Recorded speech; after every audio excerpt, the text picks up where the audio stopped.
یہ میرے جیب سے یہ قلم لے لیا گیا, یہ تسبیح لے لی گئی, انہی جوتوں میں آج آیا ہوں جو جوتے میرے جیل میں اتار دیے گئے, یہ وکیل کا کوٹ میرے بدن سے اتار دیا گیا. کیا میں مجرم تھا؟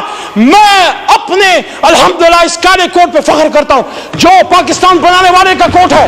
شکریہ. قلم کی تسلیم مت کرو. جہاں چلی ہے رسم کہ کوئی نہ سر اٹھا کے چلے کہ پاکستان کے ایک سابق وزیر اعظم پہ جانی حملہ کس نے کیا, یہ کس کا سیکیورٹی فیلئر ہے. کی تصویر کو لگا کے پاکستان کے لوگوں کے اوپر بوٹوں سے ان کو روندا جاتا ہے کہ کبھی ہتھکڑی ڈال کے نواز شریف کی طرح جہاز میں بٹھا کے ملک سے دربدر کر دو. بیٹی کو پاکستان میں رہنے کی اجازت نہیں, ماں سمیت اس کو ملک سے دربدر کر دیا گیا. تقریباً 2 سال کے گیپ کے بعد کوئی سیاسی بات یہاں کروں گا. اس طرف کے دوستوں سے درخواست ہے کہ میں ہمیشہ احترام کا دامن نہیں چھوڑتا, لیکن اگر میری کوئی بات آپ کو سخت لگے تو اس کا جواب دلیل سے دیجیے گا. میں بیٹھا ہوں, اگر ضرورت ہوئی, ویسے ضرورت میں محسوس نہیں کرتا لیکن میں رسپونڈ کر دوں گا. درخواست ہوگی میری بات پاکستان کے مفاد میں کرنا چاہتا ہوں. میں صرف بطور پاکستان تحریک انصاف کے MNA کے طور پہ نہیں, اس معزز ایوان کے ایک ممبر اور 25 کروڑ عوام کے ایک نمائندے کے طور پہ ایک بات کرنا چاہتا ہوں. اللہم صلی وسلم مبارک علی سیدنا محمد وعلی آل محمد. کہتا ہوں وہی بات, سمجھتا ہوں جسے حق, میں زہر حلاحل کو کبھی کہہ نہ سکا قند. اپنے بھی خفا مجھ سے ہیں, بیگانی بھی نہ خوش. کہتا ہوں وہی بات, سمجھتا ہوں جسے حق.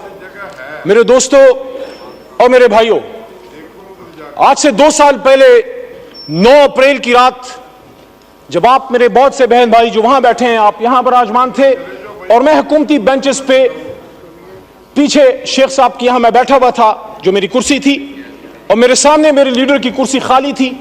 اور مجھے یہ لگا کہ جس طرح 3.5 سال میں نے اپنے حکومت کا دفاع کیا جو میری ڈیوٹی تھی, اس رات بھی میں نے اپنا فرض نبھانا ہے. مجھے بہت سے لوگوں نے پوچھا بعد میں پورے پاکستان میں جب میں گیا ہوں کہ آپ کو اس طرف بیٹھے لوگوں سے ڈر نہیں لگا, وہ 170 172 تھے. میں نے کہا نہیں, سیاسی اختلاف تھا لیکن وہ میں ان کو اپنا ذاتی دشمن نہیں سمجھتا تھا. تو آج جو میں یہ بات کرنا چاہ رہا ہوں وہ یہ ہے کہ جب پچھلے 2 سال کی طرف میں مڑ کے دیکھتا ہوں تو مجھے وہی کہانی, خورشید شاہ صاحب آپ کی بھی توجہ چاہیے, آپ میرے قائد حزب اختلاف رہے ہیں, تو مجھے وہی کہانی ریپلیکیٹ ہوتی نظر آتی ہے جو آج سے 50 سال پہلے اس ایوان کے ایک منتخب قائد ایوان کو جب پھانسی کے تختہ دار پہ لٹکایا گیا.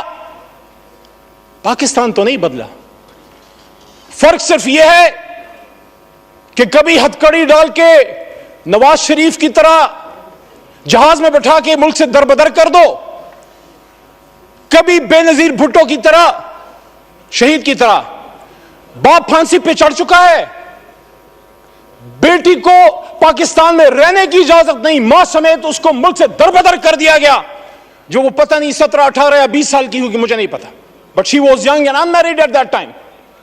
واپس آتی ہے, پھر دربدر کی جاتی ہے, and she was forced to go to exile once again, and her life ended in Liaquat Bagh where she was martyred on 27 December 2007.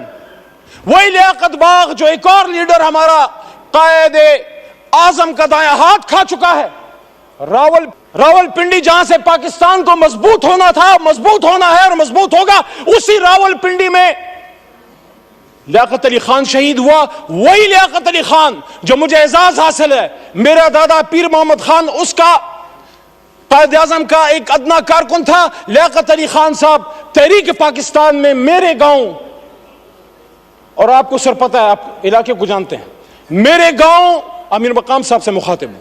یہ سوات جب جاتے ہیں ہاتھیان اور شیرگڑھ سے آپ گزرتے ہیں میرے بھائی, میرے گاؤں لیاقت علی خان صاحب آئے, میرے گھر میں قیام کیا, سردار عبدالرب نشتر ان کے ساتھ تھے, اور وہاں سے 47 میں قافلے گئے پاکستان کو آزاد کرنے کے لیے, منٹو پارک جس کو پھر بعد میں. تو جب ہم بھی پاکستان بنانے والے ہیں, آپ بھی پاکستان بنانے والے ہیں, تو پھر بار بار کیوں ہمیں یہ کہنے کی ضرورت پڑتی ہے کہ نثار میں تیری گلیوں کے اے وطن جہاں چلی ہے رسم کہ کوئی نہ سر اٹھا کے چلے, جو کوئی چاہنے والا طواف کو نکلے, نظر چرا کے چلے, جسم جا بچا کے چلے. میرے بھائی تار اور چھوٹا بھائی بیٹھا ہے. میں احترام کرتا ہوں آپ کی جماعت کی سیاسی لیڈرشپ کی جدوجہد کا جو اگر انہوں نے کی ہے, لیکن جہاں ہم اس بات کو کنڈیم کرتے ہیں کہ جب ایک طالع آزما پرویز مشرف نے ایک منتخب وزیر اعظم جس سے ہمیں لاکھ اختلاف ہے, کبھی میں مسلم لیگ نون کا نہ ووٹر رہا ہوں نہ سپورٹر رہا ہوں نہ کارکن رہا ہوں, لیکن ہتھکڑی ڈال کے جب ملک بدر کیا گیا تو پھر آپ سے بھی ایکسپیکٹیشن ہے کہ آپ کا بھی لاکھ اختلاف ہوگا. لیکن جب آپ یہاں تشریف فرما تھے, یہی شہباز شریف صاحب قائد حزب اختلاف کی کرسی پہ ہوتے تھے, سامنے اسد بھائی جو میری شمولیت میرے ان کے ہاتھ میں ہوئی, ہم نے تحریک انصاف میں جب شمولیت کی, میں جب باقاعدہ شامل ہوا, اسد قیصر صاحب 2011 میں آئے, ہمیں شامل کیا, اسی کرسی پہ بیٹھے ہوتے تھے. 1996 میں میرے خاندان نے, جب چراغ نشان تھا عمران خان کا بلا نہیں تھا, تب میرے خاندان نے ووٹ کیا ہے. لیکن وہاں اس کرسی پہ جو آدمی بیٹھا ہوتا تھا عمران خان, وہ چاہے آپ اس کو پسند نہ کریں, آپ کو پسند نہ آئے, لیکن قائد ایوان تو تھا. اس کو اسی پاکستان میں وزیر آباد میں گولیاں مارے گئی, 4 گولیاں کھا کے وہ بیٹھا ہے اڈیالہ جیل میں. کیا اڈیالہ گونٹانامو بے ہے جناب اسپیکر صاحب, ڈپٹی اسپیکر صاحب؟ وہاں پاکستان کا آئین نافذ العمل نہیں. آج بھی ہم اپنے لیڈر سے نہیں مل سکتے. کل پابندی دوبارہ لگی ہے. میں بطور اس ایوان کے ایک منتخب ممبر کی, جب میں جیل میں تھا, میں ایکسپیکٹ کرتا تھا کہ یہ ایوان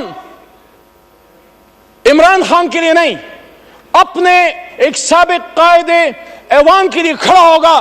یہاں سے مذمتی قراردادیں پاس ہوں گی اور یہاں ووٹ کو عزت دو کہ ہمارے ساتھی یا بینظیر بھٹو اور بھٹو صاحب کی ان کی المناک جو حادثات ہوئے ہیں, ان کے دائی, ان کے امین کھڑے ہوں گے اور وہ کنڈیم کریں گے اور وہ ڈیمانڈ کریں گے کہ پاکستان کے ایک سابق وزیر اعظم پہ جانی حملہ کس نے کیا, یہ کس کا سیکیورٹی فیلئر ہے. وہ کیمرے جو جج صاحبان کے بیڈ رومز میں لگ سکتے ہیں, ان کیمروں سے وہ دہشت گرد کیسے چھوٹ گئے؟ قائد کی تصویر کو لگا کے پاکستان کے لوگوں کے اوپر بوٹوں سے ان کو روندا جاتا ہے.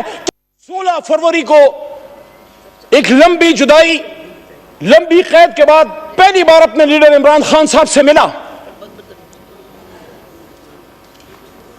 ان سے میں نے جب بات کی, انہوں نے فتح مکہ ماڈل کی بات کی میرے سامنے جیل میں, گولیاں کھا کے. اور یہ عامر ڈوگر صاحب, چیف وپ صاحب اس بات کے گواہ ہیں, اور ہمارے ساتھ سردار لطیف کھوسا صاحب بھی موجود تھے, وہ بھی اس بات کے گواہ ہیں کہ انہوں نے کہا کہ جس طرح حضور صلی اللہ علیہ وآلہ وسلم کی فرمودات پہ غیر مسلموں نے عمل کیا. پھر انہوں نے ایگزامپل دی نیلسن منڈیلا کی ٹروتھ اینڈ ریکنسیلیشن کمیشن کی, کہ انہوں نے سچ بول کے پاکستان کو ٹھیک کر, اپنے ملک کو ٹھیک کر دیا. انہوں نے کہا میں ذاتی انتقام پہ بلیو نہیں کرتا, ذاتی انتقام نہیں لوں گا. ہاں, جس نے کوئی ظلم کیا ہے عدالت جانے اور قانون, لیکن سیاسی انتقام نہیں. لیکن سچ بولیں گے تو ٹروتھ اینڈ ریکنسیلیشن کمیشن بنے گا. یہ جو اس طرف سے وزیر اعظم کے مشیر, حالانکہ ان کو ہم وزیر اعظم ہمارا اصولی موقف ہے نہیں مانتے, لیکن ایک ان کی طرف سے دعوت آئی ہے, رانا ثناء اللہ صاحب کی طرف سے مذاکرات کی, آصف زرداری صاحب کی طرف سے بھی دعوت آئی مذاکرات کی. میں آج تحریک انصاف کی طرف سے یہ بات یہاں رکھنا چاہتا ہوں کہ کب عمران خان صاحب نے مذاکرات سے انکار کیا؟ 5 اگست کو جب گرفتار ہو رہے تھے, جب ان کو اٹھایا جا رہا تھا, تو میرے جناب ڈپٹی اسپیکر صاحب, انہوں نے اس دن بھی کہا کہ ہم سب سے بات کرنے کے لیے تیار ہیں, لیکن بات کی نکات کیا ہوں گے؟ کیا ہم سچ پہ آئیں گے؟ کیا ہم سچ بولیں گے؟ کیا ہم سچ بولیں گے؟ ٹروتھ اینڈ ریکنسیلیشن کمیشن کے لیے سچائی جو ہے وہ پہلی شرط ہے. آصفہ بی بی کو میں ویلکم کرتا ہوں, ایوان میں شہید بینظیر بھٹو صاحبہ کی صاحبزادی ہیں.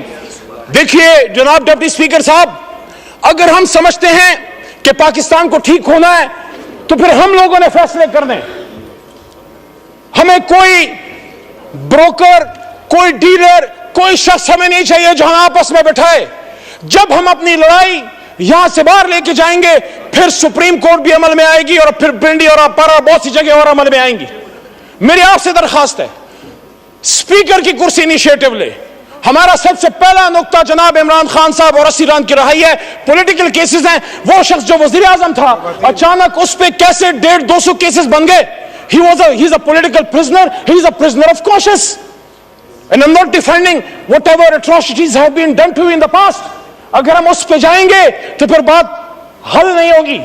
یہاں اعجاز الحق صاحب بھی موجود ہیں, ان سے احترام کا رشتہ ہے, لیکن جو ہوا ماضی میں وہ ٹھیک تو نہیں تھا. اگر ہم یہاں اپنے کربناک اور دردناک ماضی پہ شرمندہ نہیں ہوں گے, سچ نہیں بولیں گے, ملک نہیں جائے گا آگے. جس نے ماضی میں غلط کیا ہم تو نہیں تھے. ہم اپنے پرکھوں کی اچھی باتوں کو یاد کرتے ہیں, غلط باتوں کو ڈیفینڈ ہم نہ کریں. میرا دادا پیر محمد صاحب 1927 کا مسلم لیگی تھا اس زمانے میں, آج والا نہیں. پاکستان بنانے کی تحریک میں تھا, اس تحریک میں جیل بھی کاٹی. لیکن آج میں سمجھتا ہوں کہ سچ بولنے کا وقت ہے. جہاں مجھے اس پہ فخر ہے کہ تحریک پاکستان کا کارکن تھا, جناح کا ساتھی تھا, جیل کاٹی, پاکستان کے لیے تکلیف اٹھائی, وہاں جب وہ فیڈرل منسٹر فور ریونیو بنے, میرے خیال میں ان کو ایوب خان صاحب کی کیبنٹ میں وزیر نہیں بننا چاہیے تھا. محمد علی صاحب 10 منٹ کا فیصلہ ضیاء ہوا الحق تھا, صاحب کی 13 منٹ ہو گئے. ضیاء الحق صاحب شورا میں بھی وہ تھے. آج وقت ہے کہ سب سچ بولیں. میں سمجھتا ہوں کہ میرے دادا پیر محمد خان صاحب کو مرحوم ضیاء الحق صاحب کی شورا میں نہیں ہونا چاہیے تھا. ایز اے ڈیموکریٹ احترام کا رشتہ آج بھی اعجاز صاحب سے ہے اور کل بھی رہے گا اور انشاءاللہ مرتے دم تک رہے گا. لیکن سچ تو کوئی یہاں بولے.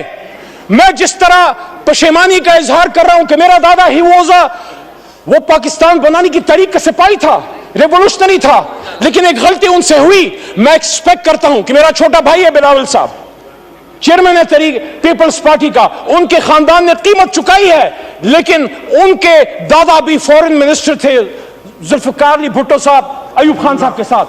ہم سب کو ان سچائیوں کی طرف آنا پڑے گا. بعد میں انہوں نے قیمت چکائی جس کو ہم آج اپریشیٹ کرتے ہیں. میں نے اپنے لیڈر سے زیادہ آپ کے لیڈران کی بات کی ہے, لیکن آج میں یہ بات دوبارہ رکھنا چاہتا ہوں کہ عمران خان صاحب نے, کیا آپ یہ سمجھتے ہیں کہ کیا صرف ان کی کسی غلط پالیسی کی وجہ سے عمران خان صاحب کو گھر بھیجا گیا؟ میں نے 2 سال پہلے بھی یہ بات کی ڈپٹی اسپیکر صاحب, اور آج بھی اس بات پہ قائل ہوں. جب اس ایوان میں اکیلا کھڑا تھا میں نے وہاں یہ بات کی تھی کہ عمران خان کو اس بات کی سزا دی گئی ہے کہ جس بات کی سزا ہمیشہ پاکستان میں کوئی بھی جو آزاد پالیسی بنانا چاہتا ہے, ہم سے پہلے جس بھی لیڈر کے ساتھ ہوا ہے آپ سب کو پتا ہے کہ انہوں نے پاکستان کی 1 انچ زمین کسی غیر ملک کو دینے سے انکار کیا. اور جب یہاں 2 OIC کانفرنسیں کی اور جب مسلم بلاک کی بات کی, امت مسلمہ کو اکٹھے کرنے کی بات کی, تو یہیں پہ بلاول صاحب موجود تھے. وہاں سے میں نے ان کو بات کی کہ بلاول صاحب آپ کے نانا نے بھی مسلم امہ کو اکٹھا کیا, میرے لیے 2 بار اکٹھا کیا. شکریہ, شکریہ. 15 منٹ ہو گئے, 10 منٹ کا فیصلہ تھا. مائک کھولے محمد علی صاحب, وائنڈ اپ کریں. تو اس جرم کی پاداش میں آج عمران خان صاحب جیل میں پڑے ہوئے ہیں. یہ داغ اجالا, یہ شب گزیدہ سحر, یہ وہ سحر تو نہیں جس کا انتظار تھا, یہ وہ سحر تو نہیں. قائد اعظم نے اس لیے قربانی دی تھی کہ آج ہمارے فیصلے کوئی اور کریں گے. اور وہ کون ہیں جب اپنے لمٹ میں رہیں گے ہمارے سر کا تاج ہیں.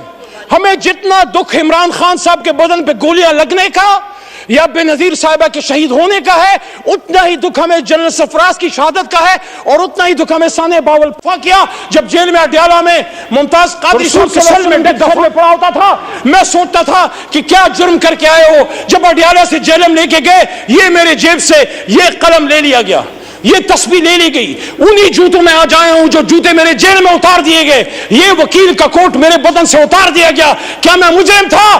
میں اپنے الحمدللہ اس کالے کوٹ پہ فخر کرتا ہوں جو پاکستان بنانے والے کا کوٹ ہے. شکریہ. قلم کی تسلیم مت کرو. پاکستان شکریہ, شکریہ, شکریہ.